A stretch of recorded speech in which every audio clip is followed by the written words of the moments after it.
आज्ञा आज्ञा विधायक दास आज्ञा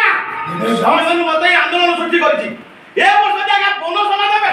कंपनी रे ताला खुले देबे आज्ञा नमस्कार सर आज्ञा ताला खुले देबे आज्ञा हे हे देखो आज्ञा भाई भाई काबू मारियो आज्ञा आज्ञा देखो आज्ञा देखो तू नमस्कार विवेक बाबू नमस्कार आसो बसो बसो मु बसिया ପାଇଁ ଏଠିକି ଆସିଲି ସାର୍ ଶ୍ରମିକ ମାନଙ୍କର କେତେଟା ଦାବିରେ ମୁଁ ଆପଣଙ୍କ ପାଖକୁ ଆସିଲି ଦାବି ହଁ ସାର୍ ଶ୍ରମିକ ରଘୁ ମରିବାର 2 ମାସ ବିତି ଯାଇଥିଲେ ମଧ୍ୟ ତାର କ୍ଷତିପୂରଣ ଏପର୍ଯ୍ୟନ୍ତ ମିଳିନି ତା ଛଡ଼ା ଏ ବର୍ଷ ବୋଧିତ ବୋନସ୍ ଶ୍ରମିକ ମାନେ ପାଇନାହାନ୍ତି ରିଲାକ୍ସ ବିବେକ ବାବୁ ରିଲାକ୍ସ ଶ୍ରମିକ ମାନେ ତ ତାଙ୍କ ବୋନସ୍ ପାଇବେ ରଘୁର ସ୍ତ୍ରୀ ତା ବୋନସ୍ ସ୍ୱାମୀର କ୍ଷତିପୂରଣ ପାଇବେ ହେଲେ ତମେ କ'ଣ ଦେବ ମାନେ ଟପାଟ ସାର করে কইবা কথা কেতে টাকা নেলে তুমি কামরু নিপত রইব ତମକୁ ଥରେ କହିଥିଲ ବାଇନ ମାରତି ଟଙ୍କା ଦେଇ ତମେ କେବେ ବିବେକ ଦାସର ବିବେକ କରିବାକୁ ଠିକ ଆରୁ ବାবা କୁହନ୍ତୁ ସାର୍ ଆମମାନଙ୍କ ଦାବି ଗ୍ରହଣ କରିବେ କି ନା ଓ ମତେ ଖବର ଚାହୁଁଛ ଖବର ନୁହେଁ ସାର୍ ଅନୁରୋଧ କରୁଛି ଧରି ସେମାନଙ୍କର ଭୋକିଲା ଆଖିକୁ ଚାହାନ୍ତୁ ସାର୍ ଯୋଉମାନଙ୍କ ଲୋ ମେହନତି ଆପଣ ଆଜି ଏସି ରୁମର ଡଲ୍ଲା ବଜାଇଲା ଉପହାସ ପାଇଁ ଧନ୍ୟବାଦ ଦଉଛି ବିବେକ ବାବୁ ଯଦି ତୁମର କିଛି ପର୍ସନାଲ ପ୍ରୋବ୍ଲେମ ଥାଏ କହିପାର ୱେଟ୍ ମୁଁ ତାକୁ ସଲ୍ଭ କରିପାରେ ନିରୀହ ଶ୍ରମିକମାନଙ୍କ ବିଶ୍ୱାସରେ ବିଶ୍ୱାସ ମୁଁ କେବେ ଘରର ବାବାକୁ ଚାହେଁ ନା এতে কিয়া কারো না না এতে কিয়া কারো আবে মন্ত্রীরে বাপর না বুঝা মাদি বুঝা আগে আগে আগে মুন্ডা বড় ভঙ্গুলো বাল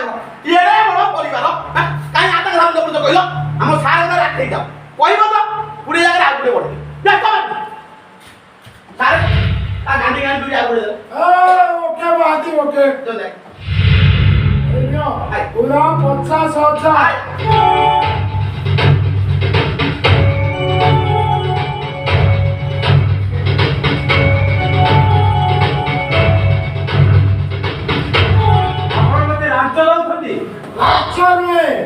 বরং ମୋ ତରଫରୁ ତୁମ ପାଇଁ ଗୋଟିଏ ଛୋଟିଆ ଉପହାର କିନ୍ତୁ ସେ ଉପହାରରେ ବିଷ ଅଛି ସାର୍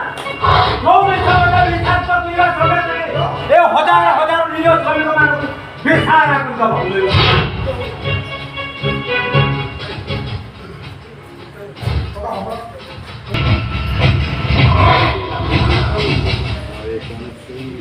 ତାହେଲେ ଛିଡ଼ା ହେଲେ କ'ଣ ପାଇଁ ଯୋଉ ରାସ୍ତା ଦେଇ ଆସିଛ ସେଇ ରାସ୍ତା ଦେଇ ସିଧା ବାହାରକୁ ଯାଅ ଆପଣଙ୍କର ଶେଷ କଥା ମୁଁ ଅଙ୍କା ବଙ୍କା କଥା କହିବାକୁ ଜମା ପସନ୍ଦ ସାର୍ এটা কোন শেষ কথা স্যার ওনা স্যার এটা কোন শেষ কথা ସାର୍ ଏଇଟା କ'ଣ ଶେଷ କଥା সে আসলে পড়েছিল স্যার এটা কোন সত্য কথা ସାର୍ ଏଇଟା କ'ଣ ଆପଣଙ୍କର ଶେଷ କଥା ମୁଁ ଅଙ୍କା ବଙ୍କା আমি এত মাসি যাই তো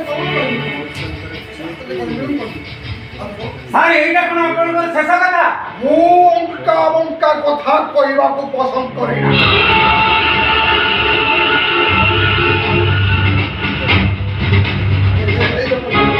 ସାର୍ ଏଇଟା କ'ଣ ଆପଣଙ୍କର ଶେଷ କଥା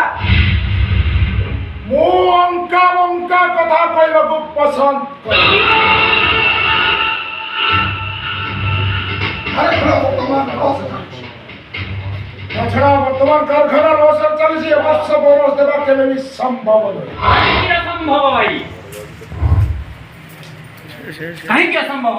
ଯୋଉମାନଙ୍କ ମେହନତରେ ଆପଣଙ୍କର ଏ କୋଠା ଗାଡ଼ି ବ୍ୟାଙ୍କ ବାଲାନ୍ସ ସେମାନଙ୍କର ଉଚିତ ପ୍ରାପ୍ୟ ଦେବାକୁ ଆପଣ ଏତେ କୁଣ୍ଠାବୋଧ କରୁଛନ୍ତି କାହିଁକି ସେ କାହିଁକି ଉତ୍ତର ଦେବା ମୁଁ ତ ବାଧ୍ୟ ନୁହେଁ